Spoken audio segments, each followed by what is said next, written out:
Humanitarian agencies are at the core of the conflict zones in Afghanistan. One of the groups who have maintained its presence is the South Asian country, is Doctors Without Borders. The group believes communication with all parties involved in a conflict and being independent is crucial in their quest to save more lives. With us now on the program is Paul McPhun. He's the Southeast and East Asia and Pacific head of the project of Doctors Without Borders. He joins us live now from Sydney, Australia. Good morning, Paul. Good morning, Paula. Thanks for having me on. It's a real pleasure. Thank you for joining us. Now, the Doctors Without Borders has been working in Afghanistan for years. You have health care facilities in about 5 cities there. Perhaps to begin, you can help us understand what the role of Doctors Without Borders is in conflict areas. Yeah, so Doctors Without Borders has been in Afghanistan since 1980. We had a brief interruption after a targeted attack and then returned. But, you know, essentially the work that we do is very much being at the front line in emergencies, particularly in conflict settings like Afghanistan and around the world, providing, you know, emergency medical humanitarian aid to prevent loss of life and suffering in situations like this. And so in Afghanistan, we actually have a very large operational footprint. We have programs across 5 provinces in some of the most highly affected and vulnerable areas.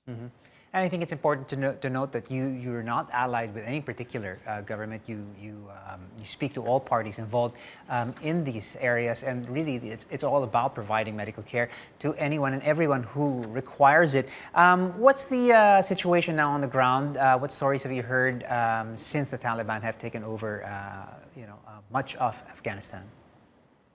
Yeah, so I mean, in the past few weeks, we saw intense fighting across the provinces as the Taliban took control, and we were on having across our clinics a big inundation of war wounded and civilians also caught up in the crossfire and aerial bombing during that conflict. So in 2 of our clinics, our hospitals and trauma centers, you know, we were receiving up to 40 patients a day. Within a week, we saw 75 war wounded in one location, 65 in another. But now we're seeing the conflict has ceased. People who of course were trying to get away and close themselves indoors, etc., starting to re-emerge. So in fact, we're now seeing a much more stable situation, and as a result, we're seeing a lot of people returning and a lot of people demanding medical services. It's putting a huge pressure on the health infrastructure, which of course is dependent on its staff and supplies, which have been under a great deal of pressure in the past weeks of conflict. Right, Paul. Now, tell us a little bit about your working conditions in Afghanistan over the years. Things have changed, and as you said, we're approaching a bit more of a stable sort of situation at the moment. We understand, though, that the secret to the working the way that you do is talking to all parties involved, be it the Afghan National Army, U.S. forces, even the Taliban, of course. Tell us a little bit about that approach. Yeah, so it's exactly what you were stating. You know, the only way to work in these kinds of situations is to adhere to strict principles of neutrality and independence. You know, you cannot be allied with any of the warring parties. You cannot be receiving funding from governments that are in one way or another implicated in these wars, in these conflicts. And so we put a lot of time and effort into ensuring that everybody who is in control or involved in those conflicts understands who we are, what we're doing, respects the sanctity of the medical mission, the complete independence, and the only compass for us is about our patients. It's about putting our patients first. And explaining to everyone involved in the context how important it is that they have emergency medical services available to treat civilians and war wounded in times of conflict. And so we seek to get conditions agreed that will enable us to do that. And we have open dialogue constantly, daily, in fact, whether it's with the Taliban or the former Afghan government or with the coalition forces.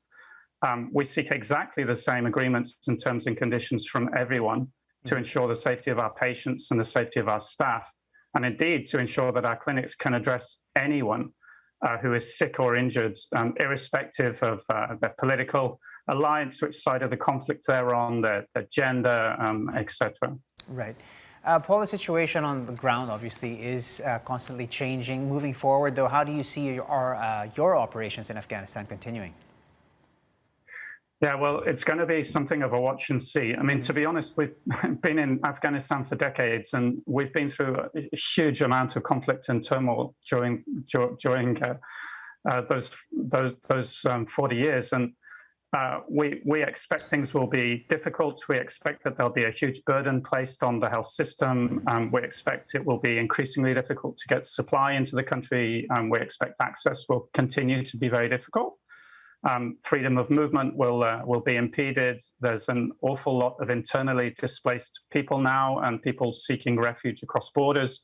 And this will continue to put a huge demand on systems and services and supply. And so these will be the key things that we need to focus on. How can we maintain the medical services that we currently have? Do we need to expand them? Do we need to change what we're doing and where we're doing it to adapt to those needs as they start to grow and emerge? And I think we'll see ourselves moving away now from the more immediate life-saving work of trauma care to addressing some of the other sort of embedded chronic health problems within the country, like malnutrition, like safe delivery, in fact, like things like drug-resistant tuberculosis, which is quite prevalent, and not to none the least COVID, which of course we have to deal with in every health setting around the world today.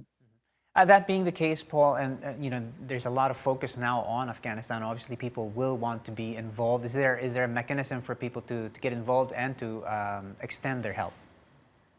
Well, I'd just like to,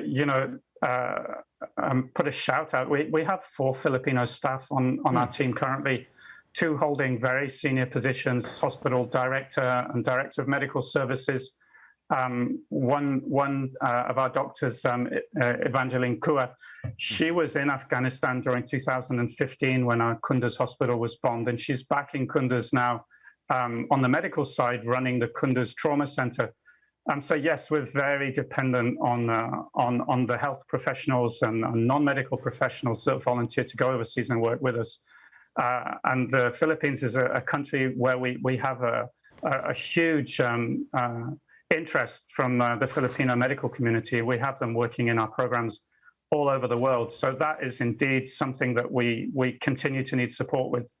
And our budget in Afghanistan is currently running at around 33 million euros a year. It's expensive to run this kind of independent emergency medical operations. So yeah, we need medical and non-medical professionals. And of course, we need the public support, as we strictly do not take money from governments or anyone who has an influence in these kinds of political agendas. All right. Well, thank you so much for your time. Paul McPhun from Doctors Without Borders.